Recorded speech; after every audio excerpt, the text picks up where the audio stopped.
हमारे आसपास कई ऐसे लोग हैं जिन्होंने यह सिद्ध कर दिया है कि कामयाबी के लिए बड़ी डिग्रियों की जरूरत नहीं होती। जरूरत होती है तो सिर्फ लगन और सच्ची मेहनत की। आज हम आपको एक ऐसी महिला की कहानी बताने जा रहे हैं जो गांव में रहने के बाद भी बाकी महिलाओं के लिए मिसाल बन चुकी है। लखनऊ की बिटाना देवी ने समिति संसाधन में अपनी कामयाबी की जो कहानी लिखी है वह सच में एक बेहद प्रेरणादायक है। बिटाना की शादी सिर्फ 15 साल की उम्र में हो गई थी।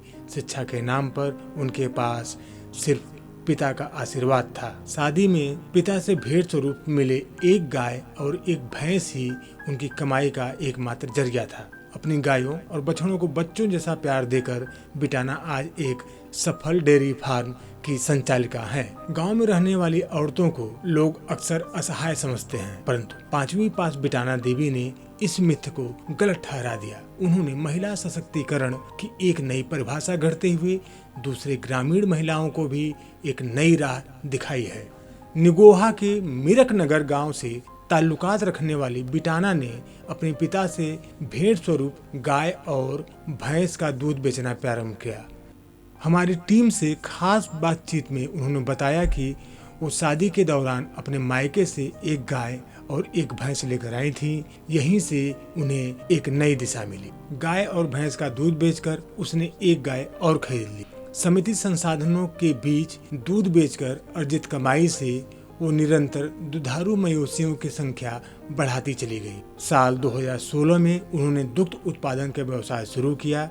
धीरे धीरे उन्होंने इस कारोबार में एक वर्चस्व स्थापित किया और 2005 से लगातार 10 बार सर्वाधिक दुग्ध उत्पादन के लिए गोकुल पुरस्कार भी जीतती रही।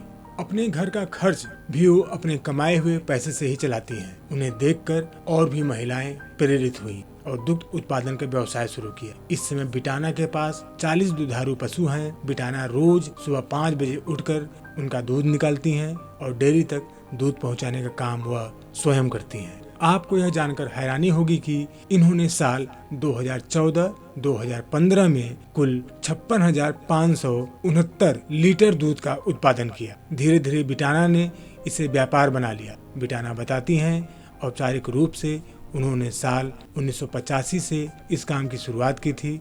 दरअसल आज लाखों का कारोबार करने वाले बिटाना को शुरुआती समय में आर्थिक चुनौतियों का सामना करना पड़ा था, लेकिन उन्होंने कठिन मेहनत के दम पर परिस्थितियों को बदल कर रख दिया और एक सफल उद्यमी के रूप में हमारे सामने खड़ी है।